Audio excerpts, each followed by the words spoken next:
It's hard, then you start to understand this feeling and you can control it more. And the more similar situations there are, the easier it is for you to control this anxiety. The anxiety is still there, just, well, like when I was coming to this interview with you, I was a little nervous about how it would go. It's normal to die. It's a normal state of uncertainty about the future. We don't know if it will be good or bad, but we worry about the outcome, and this worry causes us anxiety.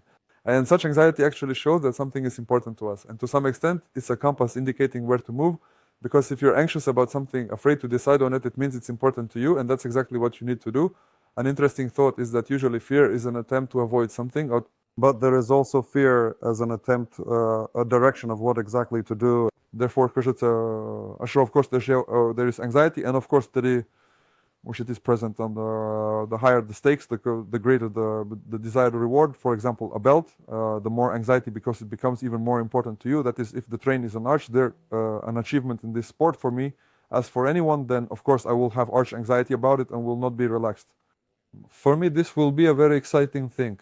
It's like a compass that needs to be explored. And that's the essence of any sport, including ours.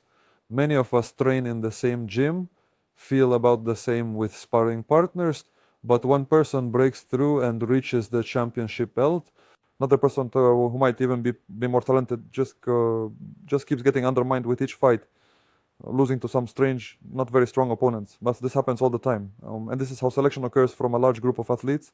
I mean, for example, as an athlete, I don't differ much in physical attributes from many others, but somehow I managed to break into the top because it is the ability to follow the compass, to use anxiety not as something that holds you back and distances you, but as something that motivates you, helps you, supports you, and you clearly understand that it's necessary to fight against it. What a champion or top athlete can do with their mind, body, or something else. Therefore, of course, the stakes, responsibility, and anxiety always increase. It becomes a matter of professionalism and skills in dealing with this.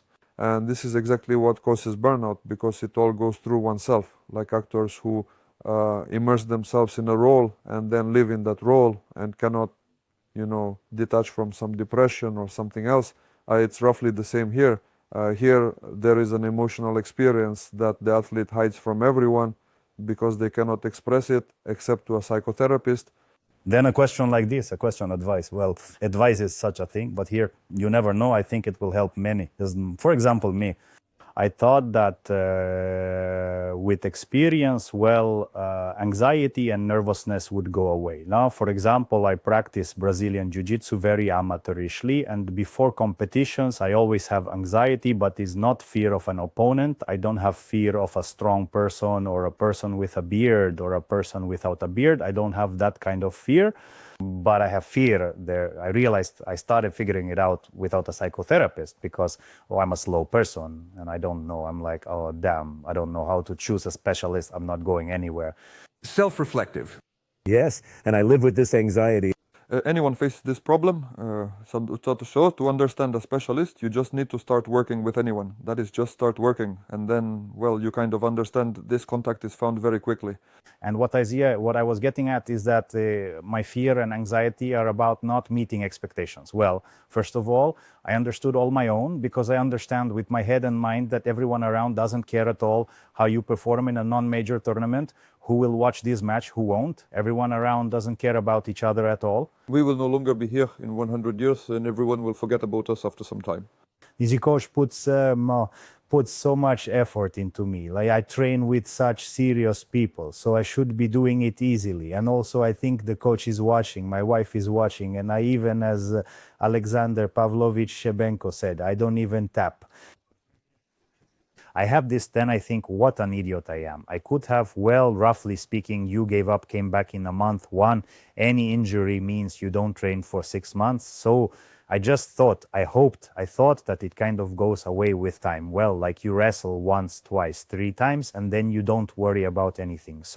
But you told me that's not the case. So, maybe. Look, this moment also comes from that feeling.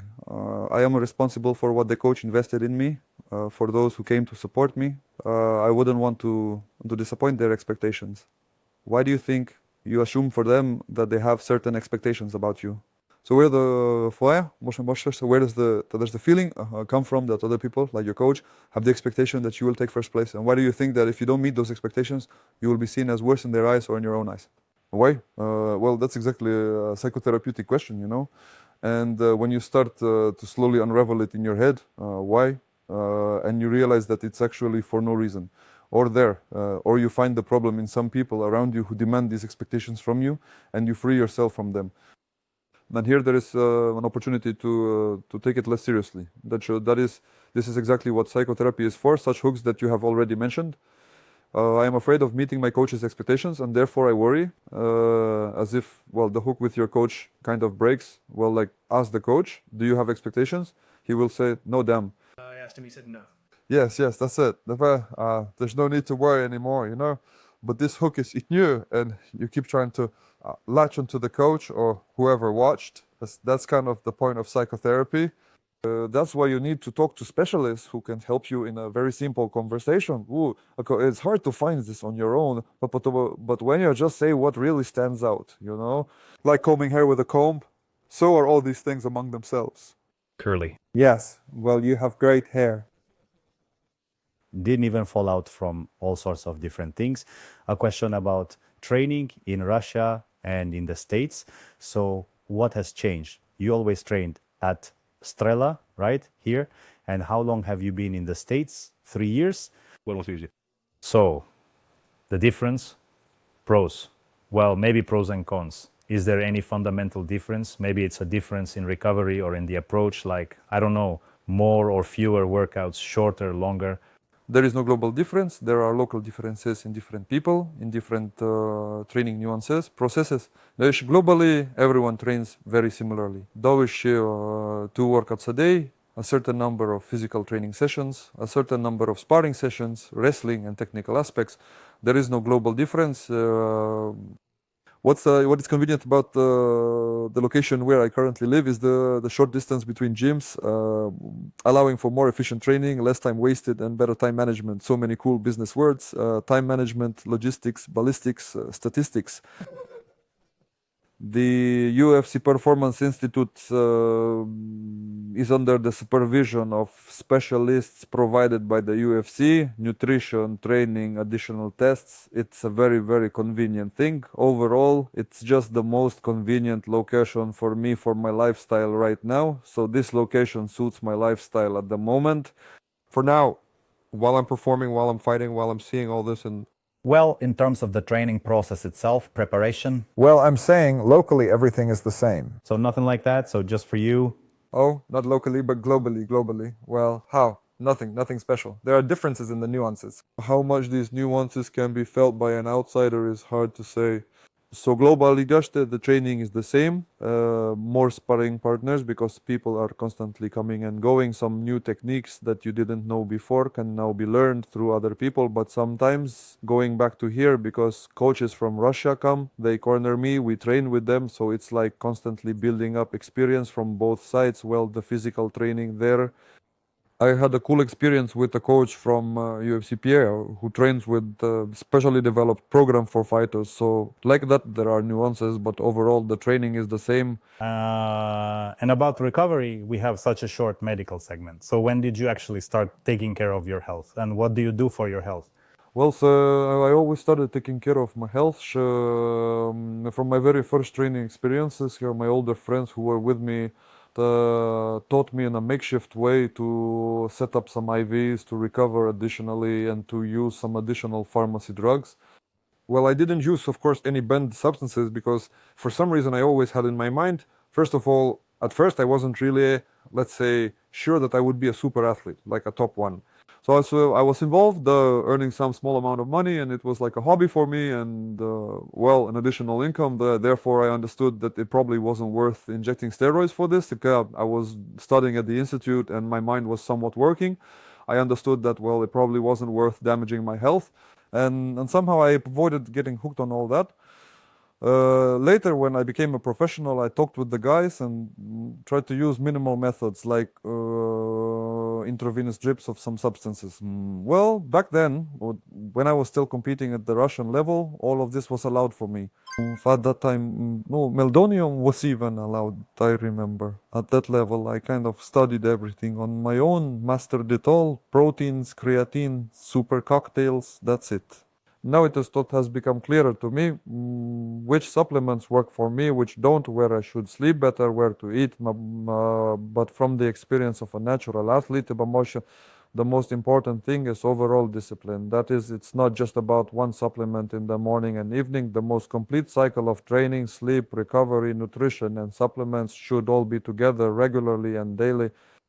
There won't be any effect in like even a week of discipline. You need to be disciplined for a whole month. Can you name some top supplements? So, well, I would first of all start with adaptogens, which we already discussed off camera.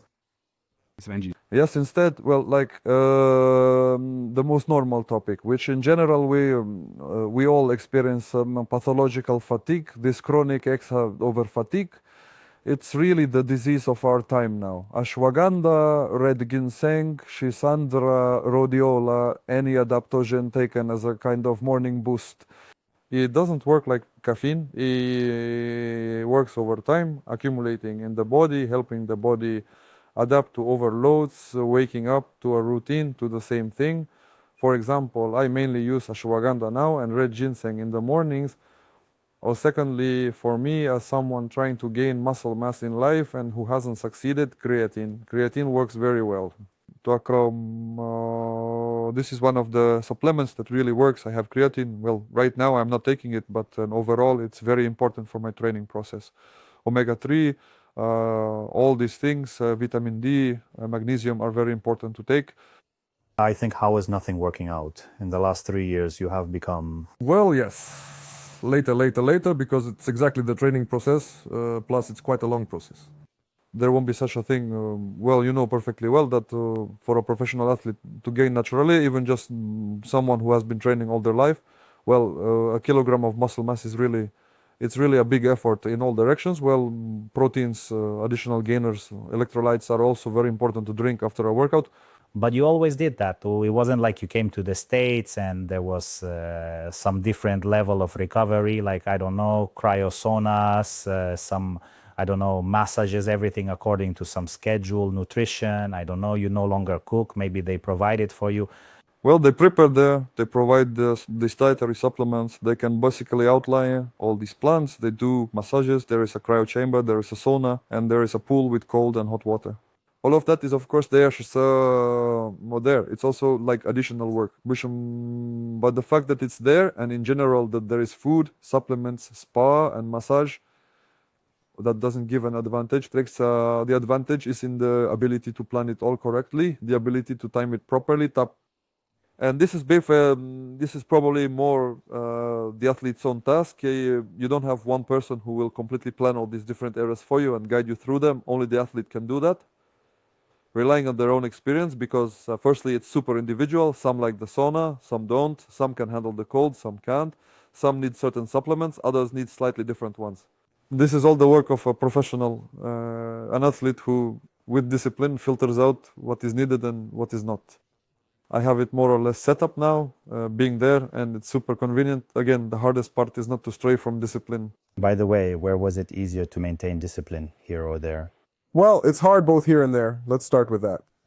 And it's hard both here and there. It's easier there now because everything is at hand and they help you, like in the UFC, with food, with some supplements. Some things are super simple. And plus, there's less logistics. It's harder to move here. Now that I've arrived, discipline here is really difficult for me. After acclimatization, after jet lag, it's really hard to get into the routine. That's a problem of the floor, not mine. Like that. So overall discipline, overall